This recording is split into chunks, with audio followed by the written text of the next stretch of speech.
Hello everyone. आज हम देखने वाले हैं सुश्रुत संहिता की टीका। सुश्रुत संहिता पर टोटल 19 संस्कृत टीकाएं हैं और 2 अपनी हिंदी टीकाएं हैं। 19 संस्कृत टीका और 2 हिंदी टीका। अब 9वीं सदी में जेजट ने एक टीका बोली है और माधवकर ने एक टीका बोली है। जेजट ने अपना बृहत्त्रयी टीकाकार है जेजट। तो यहाँ हम इसको निम्नलिखित याद रख सकते हैं कि हम जो जेट रहता है वो बहुत बड़ा है, बृहत है। तो बिग जेट मतलब बृहत जेट मतलब जेट ने बृहत्त्रयी की टीका बोली है। उसके बाद दूसरा है माधव। माधव ने बोला है श्लोक वर्तिका, और श्लोक वर्तिका है का ही सिनोनिम है प्रश्न सहन विधान। श्लोक वर्तिका माधव ने बोला है और प्रश्न सहन विधान इसका निम्नलिखित हम ध्यान में रख सकते हैं। माधव हाथ से वर्ती बनाकर मुंह से श्लोक के प्रश्न पढ़ रहा है। माधव के हाथ की जो मूवमेंट है वो हम रोलिंग जैसी मूवमेंट है, जैसे हम वर्ती बनाते हैं। तो माधव हाथ से वर्ती बना रहा है और मुंह से श्लोक पढ़ रहा है, प्रश्न पढ़ रहा है। तो माधव का श्लोक वर्तिका और प्रश्न सहन विधान।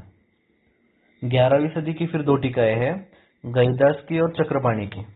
अब इसको हम निम्न याद रख सकते हैं कि सुश्रुत की जो गाय है वो पंजा भी लड़ा रही है, न्याय भी कर रही है और चंद्र पर भी जा रही है। सुश्रुत की गाय पंजा लड़ा रही है मतलब बृहत पंजिका, न्याय कर रही है और चंद्र पर जा रही है मतलब न्याय चंद्रिका।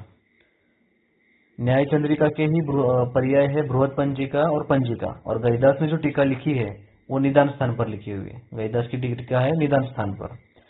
फिर चक्रपाणी ने टीका लिखी, उसका नाम है भानुमति तात्पर्य टीका। चक्रपाणी ने लिखा है भानुमति तात्पर्य टीका।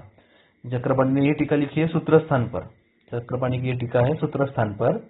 अब हम यहाँ पे ध्यान रख सकते हैं कि भानु मतलब सूर्य, भानु मतलब सूर्य, और सूर्य अपने चक्र में घूमता रहता है, ये हम सबको पता ही है। सूर्य अपने चक्र में घूमता रहता है। तो चक्रपाणी की टीका है भानुमति तात्पर्य टीका सूत्र स्थान पर। फिर 12वीं सदी की 2 टीकाएं हैं, भास्कर की लघु पंजिका। भास्कर एक छोटा बच्चा है जिसके हाथ कैसे है, लघु है, और लघु हाथ से पंजा लड़ रहा है। भास्कर अपने लघु हाथों से पंजा लड़ रहा है। तो भास्कर की लघु पंजिका 12वीं सदी की टीका है। उसके बाद डल्लन, डल्लन ने लिखा है निबंध संग्रह। डल्लन ने लिखा है निबंध संग्रह। तो ये जो यहाँ पे पिक्चर है इसमें देखिए निबंध लिखा हुआ है, बहुत बड़ा निबंध है। तो निबंध कैसा हुआ है, डल हैंडराइटिंग में लिखा हुआ है। निबंध कैसे लिखा हुआ है, ऐसे कैसे लिखा हुआ है, डल हैंडराइटिंग में। तो डल्लन का निबंध संग्रह, डल्लन क्या लिखते हैं, निबंध लिखते हैं। फिर 20वीं सदी की एक टीका है हरान चंद्र की। हरान चंद्र की टीका का नाम है सुश्रुत अर्थ संदीपन। हरान चंद्र ने लिखा है सुश्रुत अर्थ संदीपन। यहाँ पे सूर्य ने जो है वो चंद्र को हरा दिया। सूर्य ऊपर है, चंद्र नीचे है, तो सूर्य ने चंद्र को हरा दिया। तो हरण चंद्र ने लिखा है सुश्रुत अर्थ संदीपन। फिर सुश्रुत की कुछ हिंदी टीकाएं हैं। पहला अपना भास्कर गोविंद घानेकर। भास्कर गोविंद घानेकर जी ने लिखा है आयुर्वेद रहस्य दीपिका। आयुर्वेद रहस्य दीपिका।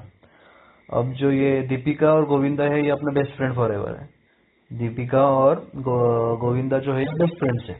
तो भास्कर गोविंदा इज आयुर्वेद रहस्य दीपिका। फिर अंबिका दत्त शास्त्री, अंबिका दत्त शास्त्री और अत्रिदेव विद्यालंकार, इन दोनों ने मिलकर लिखा है आयुर्वेद तत्व संदीपक। अंबिका दत्त शास्त्री और अत्रिदेव विद्यालंकार इन्होंने लिखा है आयुर्वेद तत्व संदीपक। अब यहाँ पे जो है ये लाल बहादुर शास्त्री की फोटो देख सकते हैं आप। लाल बहादुर शास्त्री जी ने अलंकार मतलब अपना अलंकार जो मोतियों से बना हुआ रहता है वो पहनकर आयुर्वेद का संदीपन लगाया। लाल बहादुर शास्त्री जी ने अलंकार पहनकर आयुर्वेद का संदीपन लगाया।